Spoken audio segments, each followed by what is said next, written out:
Então, entrando agora na lição do domingo, como mencionamos, nós vamos ter a quinta narrativa de Marcos nesse sistema sanduíche. Lembrando que as primeiras 4, as que antecederam esta, estão no capítulo 3, versos 10 a 35, no capítulo 5, versos 21 a 43, no capítulo 6, versos 7 a 32, no capítulo 11, 12 a 26, e então esta quinta narrativa, capítulo 14, versos 1 a 11.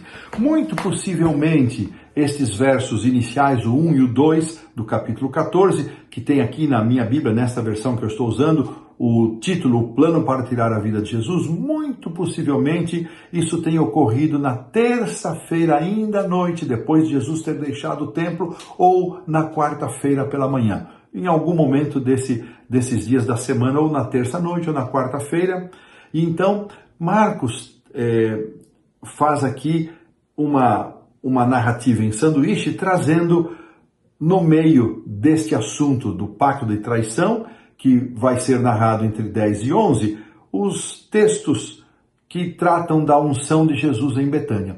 Antes de considerar essa parte do jantar, vamos então considerar um pouquinho mais a questão da traição. Veja que os sacerdotes, eles pagaram um alto preço para condenar Jesus.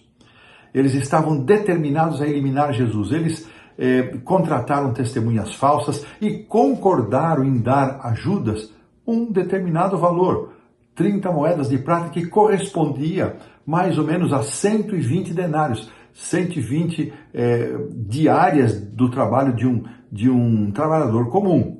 E é curioso quando nós percebemos o endurecimento do coração destes homens. Quantas oportunidades, quantas demonstrações do poder de Jesus, das suas características como Messias, como Filho de Deus, foram rejeitadas. Eu espero, irmãos, que ao observarmos a reação destes homens, que o nosso coração não se endureça diante dos apelos espirituais que o Senhor Deus traz e faz ao nosso coração.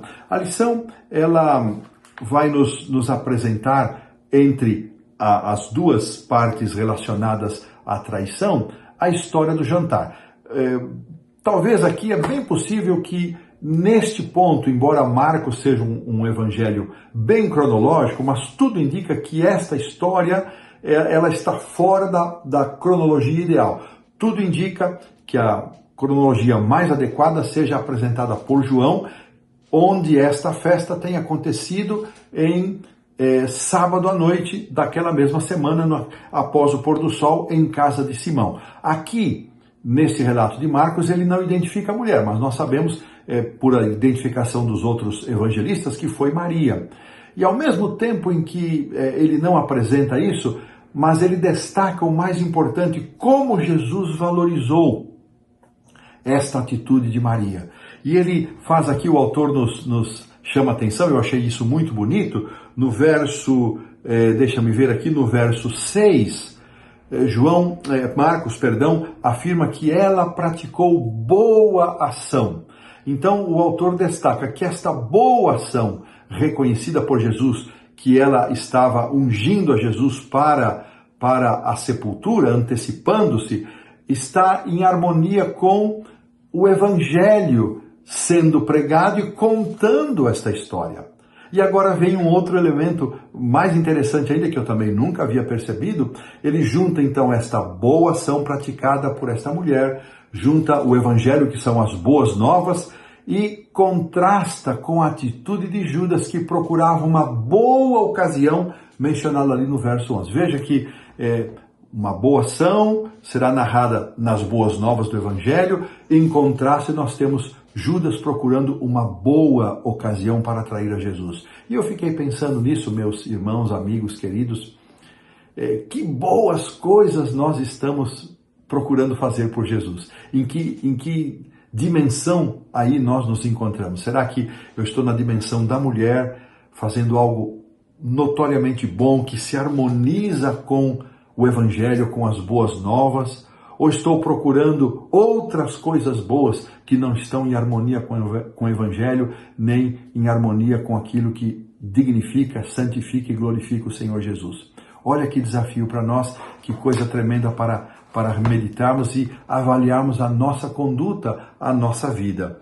Então, com estas considerações e pensando nos contrastes aqui, no esforço dos sacerdotes de pagar qualquer preço para condenar Jesus, o endurecimento do coração, o contraste da atitude desta mulher, de Maria, em relação ao endurecimento do coração de Judas. E é curioso ainda pensar que não só Judas condenou a mulher pela sua dádiva generosa, afinal, aquele vaso de alabastro havia custado o equivalente a 300 dias de trabalho de um trabalhador comum, mas Judas influenciou o grupo, e João diz que ele fez isso está no Evangelho capítulo 12 de João, verso 6, dizendo que ele era ladrão, por isso que ele apresentou uma falsa justificativa.